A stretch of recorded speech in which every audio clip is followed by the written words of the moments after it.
நாட்டுக்கு நல்லது பண்ண அரசியலுக்கு வேணா, கொள்ளை அடிக்கிறதுக்கும் கொலை பண்றதுக்கும் அரசியலுக்கு வரீங்க. சாட்டை எடுத்து அடிக்கிறாருல்ல. தானே வா. படத்துல அரசியல்வாதிகள் அடிக்கிறாருல்ல. ஏங்க அவர் கட்சி வாசல்ல தானேங்க போராடுறாங்க. அஜிதா ஆக்னல் எதுக்குங்க விஷம் குடிச்சாங்க? 50 லட்சம் வாங்கிட்டு ஏமாத்திட்டான்னாங்கல்ல. இது மாதிரி என்ன எத்தனை நிர்வாகிகள் கோடிக்கணக்கில் வாங்கிட்டு ஏமாத்திட்டாங்க, கோடிக்கணக்கில் வாங்கிட்டு ஏமாத்திட்டாங்க. அதாவது சொந்த கட்சி ஆபீஸ்ல டெய்லி ஒரு மாவட்டத்துல இருந்து ஒரு குரூப் போய் போராட்டம் பண்றான். எதுக்கு? புஷி ஆனந்த் காசு வாங்கிட்டு ஏமாத்திட்டாரு, ஆதவர்ஜனா காசு வாங்கிட்டு ஏமாத்திட்டாரு. அவன் ஏற்கனவே லாட்டரி வித்து பொழைச்சவன். அவனுக்கு காசு வாக்காம சும்மா இருக்க முடியாது.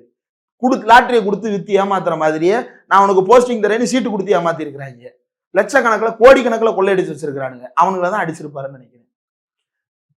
இந்த ஒட்டு மொத்தமா இன்னைக்கு இந்த ஜனநாயகன் அப்படின்ற பேர்ல தெரியல, அந்த படம் பார்க்கும்போது துப்பாக்கி கையில வச்சிருக்கிற, கையில அருவாளை தூக்கிட்டு வர்ற, மீசைய முறுக்கின்னு இருக்கிற, ரத்த நக்குற, ரத்த நக்கி ரத்த கட்டேரி பயலா காட்சி அளிக்கிற. ஏன் இந்த வேலை? ஜனநாயகம் அப்படின்றதுக்கான அர்த்தம் என்ன? ஜனங்கள் விரும்பும் எல்லாவற்றையும் செய்வதுன்னு அர்த்தமா? ஜனங்கள் விரும்பும் எல்லாவற்றையும் செய்வது அப்படின்னா கமர்ஷியல் படம் தானே அதெல்லாம். ஏன்? ஆமா, அப்படி சொல்லலையேங்க.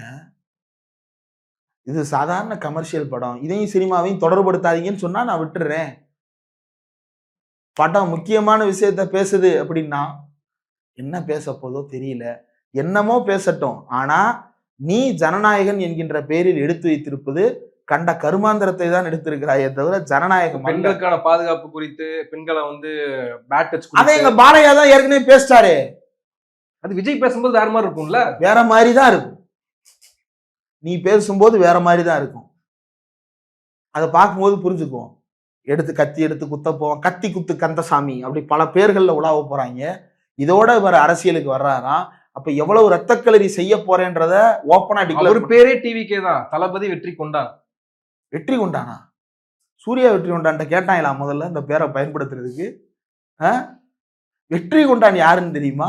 அங்க நீலகண்ட பகவந்த் கேசரி, அதுக்கு பதிலா இங்க டிவிகே தளபதி வெற்றி கொண்டான். நீலகண்ட பகவந்த் கேசரி படத்துல எங்க சீன் எடுத்தாங்களோ அதே இடத்துல தான் இவனும் எடுத்திருக்கான். அவங்க என்னென்னலாம் கடிச்சு தின்னாங்களோ அதே தான் இவங்களும் கடிச்சு தின்னு இருக்கிறாங்க.